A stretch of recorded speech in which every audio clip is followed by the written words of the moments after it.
नरसिंह मेहता जी का चरित्र आता है। उनके पुत्र का विवाह कोई एक नगर की बहुत बड़े सेठ की कन्या से निश्चित हो गया। तो मतलब लड़की वाले बड़े खानदान के थे, नरसिंह मेहता साधारण, विवाह पक्का हो गया। किसी ने जाके लड़की वालों को बता दिया, बोले कि तुमने अपनी बेटी का विवाह नरसिंह मेहता के पुत्र से संबंध बना दिया। बोले हाँ। बोले अरे नरसिंह मेहता तो ज्यादा संपन्न व्यक्ति नहीं है, बेटी सदैव अपने से ऊंचे घर में देनी चाहिए, और तुम तो ऐसे घर में दे रहे हो जहां रात्रि भोजन बन जाए तो सुबह के कोई पता नहीं होती कि कुछ होगा कि नहीं। तो बेटी के पिता ने सोचा क्या करें। बोले मना कर दो बिल्कुल। बोले कि हम ब्याह नहीं कर सकते। नरसिंह मेहता, वो लड़की के जो पिताजी थे, वो सोचने लगे अरे मना कैसे करें, अब ऐसे अच्छा नहीं लगता। बोले अच्छा नहीं लगता, जब बेटी भूखी सोएगी रात में तब अच्छा लगेगा, 3 दिन तक भोजन नहीं बनेगा तब अच्छा लगेगा, इसलिए बात आगे बढ़े उससे पहले अभी मना कर दो। तो बेटी वालों ने मना तो नहीं किया, लेकिन एक पत्र लिख करके भेजा, और उस पत्र में यह लिखा कि आप जो बारात लेकर आओ उस बारात के साज सज्जे कैसे होने चाहिए। इतने हाथी होने चाहिए, इतने घोड़े होने चाहिए, इतने नगाड़े बजाने वाले होने चाहिए, इतने लालटेन लेकर के चलने वाले होने चाहिए, ऐसे ऐसे रत्न पहन करके आपके बाराती दिखने चाहिए। मतलब ऐसे पत्र में बारात की गणना की जो नरसिंह मेहता कभी कर ही नहीं सकते। नरसिंह मेहता क्या अच्छे अच्छे राजा नहीं कर सकते। आप यदि ऐसी बारात ला सकते हो तो ही अपने पुत्र की बारात लाना, नहीं तो मत लाना। ये लिख दिया, और पत्र लिख करके फोल्ड करके उस पर ऊपर जय श्री कृष्ण लिख करके भेज दिया नरसिंह मेहता के वहां। जैसे ही पत्र आया तो पत्र देने वाले ने कहा, बोले भगवान पत्र आया है आपके नाम से। उन्होंने जैसे पत्र देखा, पत्र देख करके बोले मेरे नाम से नहीं है, इस पर तो जय श्री कृष्ण लिखा है, ये भगवान के नाम का पत्र है, ठाकुर जी का पत्र है, भैया भगवान की वस्तु हम क्यों पढ़ें। और नरसिंह मेहता ने पत्र खोल के देखा ही नहीं, जय श्री कृष्ण लिखा था, ठाकुर जी के सामने रख दिया। बोले लाल जी आपके नाम से पत्र आया है, आप ही पढ़ लीजिए, अब दूसरों की बात मैं पढ़ता नहीं हूं, इसलिए इसमें समझ लीजिएगा जो भी आपके प्रेमी ने लिख के भेजा है। ठाकुर जी खड़े खड़े मुस्कान लगे, बोले कि अरे नरसिंह पढ़ तो ले एक बार, तुम 4-5 दिन बाद बारात ले जाओगे, नाक कटवाओगे मेरी। लेकिन नरसिंह मेहता का इतना अटूट विश्वास कि जय श्री कृष्ण लिखा है तो मतलब ठाकुर जी का पत्र है, मुझे नहीं देखना है। और जब ठाकुर जी को पत्र दे दिया तो फिर नरसिंह मेहता तो अपनी पतली सी घोड़ी पे बेटा को बैठाए 4 बारातियों को लिए चलने लगे। ठाकुर जी बोले भैया नरसिंह अकेला जा रहा है, नाक कट जाएगी अगर ऐसे गया तो। पत्र जब हमारे हवाले किया तो जो जो पत्र में लिखा था, किसी गली से घोड़ों की कतार आ गई, ले ले करके लोग आ गए, दुल्हा को लाके बढ़िया घोड़ी पर बैठा दिया, कहीं से हाथियों पर चढ़ चढ़ के महाराजा आ गए।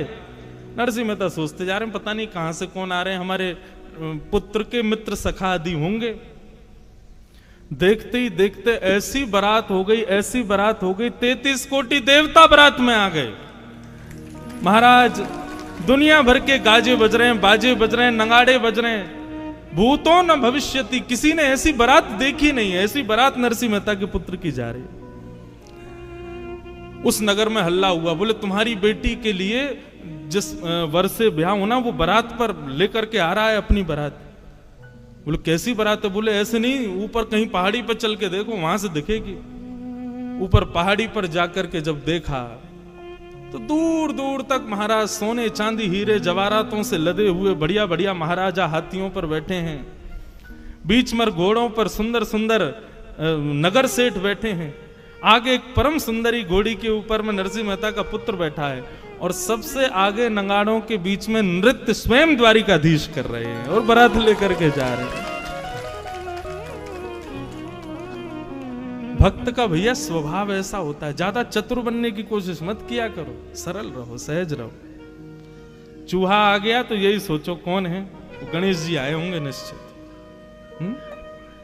अभी बारिश पड़ जाए तो यही सोचना कथा सुनकर के देवता प्रसन्न हो रहे हैं, पुष्प वर्षा कर रहे हैं। चलते चलते गिर जाओ तो यही सोचना कोई बहुत बड़ी आपदा आने वाली थी, लेकिन ठाकुर जी ने केवल ठोकर लगवा दी। हर स्थिति में सकारात्मक, कभी भी मन में बुद्धि में ऐसे भाव आने ही मत दो कि ये गलत है, ये अपशगुन है। ये वैष्णव का पहला लक्षण है बंधु, वो हर स्थिति में भगवत कृपा का अनुभव करता है। प्रहलाद जी महाराज चाहते तो लाख बहाने बना देते, हिरण्यकश्यप के कुल में जन्मा, मैं भक्ति कैसे कर सकता हूं, लेकिन कोई बहाना नहीं किया। प्रहलाद जी अपने पिताजी को कहते हैं, पिताजी भक्ति का बीज अंकुरित माला जपने से नहीं होता, भक्ति का बीज अंकुरित माहौल होने से नहीं होता। अब आप सब लोग यहां पर नाम गुणगान कर रहे हैं, तो कोई नास्तिक आएगा तो निश्चित है वो भी गा देगा आप सबके प्रभाव से। आप सब उठ के नाचने लगोगे तो जो कभी भगवान का नाम नहीं गाता वो भी आ गया तो वो भी नाच जाएगा। माहौल तो सब करा देता है, लेकिन बिना माहौल के ये होना बहुत बड़ी बात है। तो पिताजी माहौल से भक्ति नहीं आती, नाम जप करने से भक्ति नहीं आती। आदि आदि भाव बताते हुए प्रहलाद जी अंत में कहते हैं, तो बोले फिर तुम्हारे अंदर भक्ति का बीज आया कैसे? तब प्रहलाद जी कहते हैं, महीयसां पादरजोभिषेकम निष्किंचनानां न वृणीत यावत्। बहुत ध्यान से सुनिएगा बंधु। बोले पिताजी, निरंतर वैष्णव गुणानुवाद गाने वाले, निरंतर भगवत चर्चा करने वाले वैष्णवों की चरण रज की ये कृपा है कि मेरे अंदर भक्ति आई है। श्री गुरु चरण सरोज रज निज मन मुकुर सुधार, वर्णो रघुवर विमल यश जो दायक फल चार। सबको याद है हनुमान चालीसा, सबसे पहला वाक्य गोस्वामी जी क्या कह रहे हैं? श्री गुरु चरण सरोज रज निजमन मुकुर सुधार। अपने गुरु के चरण के रज के कण से मैंने अपनी मन बुद्धि को सुधारा है। और उसके बाद क्या हुआ? बोले वर्णौ रघुवर विमल यश जो दायक फल चाह। मेरी सामर्थ्य नहीं है, आपकी सामर्थ्य नहीं है कि आप यहां सत्संग में बैठे हो, मेरी सामर्थ्य नहीं कि मैं व्यासपीठ पर बैठ के बोल रहा हूं। और अगर आप अपनी सामर्थ्य मान रहे हो कि आप बैठे हो और मैं यहां से बोल रहा हूं, ऐसी सामर्थ्य मैं मान रहा हूं, तो आप और मैं, हम दोनों ही एक प्रकार से बाल बुद्धि हैं। यह हमारी मूर्खता होगी। आपकी और मेरी सामर्थ्य नहीं है कि हम एक शब्द भी सुन सकें, एक बार भी श्री राधा मुख से कह सकें, एक बार भी वृंदावन जा सकें या वृंदावन का स्मरण कर सकें। ये सब हम कर रहे हैं, निश्चित ही हमारे गुरुदेव की हम पर कृपा है। प्रहलाद जी कह रहे हैं, हिरण्यकश्यप बोले तुझ पे गुरुदेव की कृपा कब हो गई और यहां कौन से गुरु आ गए? तो प्रहलाद जी ने सारे वेद खोल दिए। बोले पिताजी, आप तो गए थे अमर होने के लिए हिमालय पर, उस समय मां को मारने के लिए राक्षस आए थे, उस समय मैं गर्भ में था। आप जब तपस्या से लौट करके आए उस समय मेरी आयु 5 वर्ष की थी, लेकिन आपने तपस्या की 1000 वर्ष तक, 10,000 वर्ष तक। आपने एक बार भी विचार नहीं किया कि 10,000 वर्ष बाद में आया मेरा बेटा 5 ही वर्ष का है। क्यों? क्योंकि मेरी मां को नारद जी बचा के ले गए राक्षसों से, और मेरी मां ने नारद जी से वरदान मांगा कि आप मुझे एक वरदान दो कि जब तक मेरी इच्छा नहीं हो तब तक मैं अपने बालक को जन्म ना दूं। तब नारद जी ने मां को यह वरदान दिया और 10,000 वर्ष तक नारद जी ने अनवरत भागवत की कथा मुझको सुनाई। मैं मां के गर्भ में बैठ करके वो भागवत के पीयूष वर्षण का पान करता रहा पिताजी। 10,000 वर्ष बाद मेरा जब जन्म हुआ तब ये भक्ति के बीज मेरे भीतर अंकुरित हुए। तो निश्चित ही आप मानिए चाहे मत मानिए, आपके पूर्वजों के पूर्वजों के किसी ने तो वृंदावन रस को चखा है, वृंदावन रस की सेवा की है, इसीलिए वो भक्ति का बीज आपके भीतर आया है और अब आप भी कर रहे हो। तो निश्चित है, इसका जरूरी नहीं आपके पुत्र पे आएगा, पुत्र के पुत्र में आ जाएगा, पुत्र के पुत्र के पुत्र में आ जाएगा, कहीं ना कहीं तो वो बीज जाकर के अंकुरित होगा, उसको आप रोक नहीं सकते।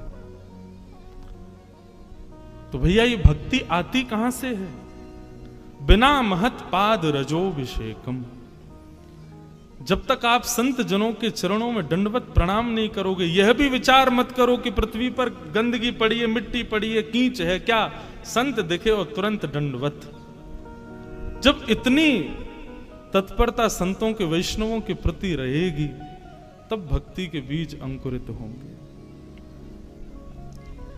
तो निश्चित ही हम आप सब लोगों ने, या मेरे पूज्य नाना जी पंडित श्री कृष्णलाल शास्त्री जी, वे कहा करते थे, बोले लाला हम पूर्व जन्म में सूरदास कुम्मनदास तो नहीं रहे होंगे, पर जब सूरदास कुम्मनदास मीराबाई आदि ये सब ब्रज के भक्त वृंदावन में रहते होंगे और ये गली मोहल्लों से कहीं से निकलते होंगे, उस गली में हम आप सब लोग भी किसी ना किसी रूप में जाते रहे होंगे और उन लोगों की एक बार हम पर दृष्टि पड़ गई होगी। उनकी एक दृष्टि का ये कमाल कि महाराज की इस जन्म में हम भक्त हैं, हम वैष्णव हैं, हम वृंदावन के उपासी हैं।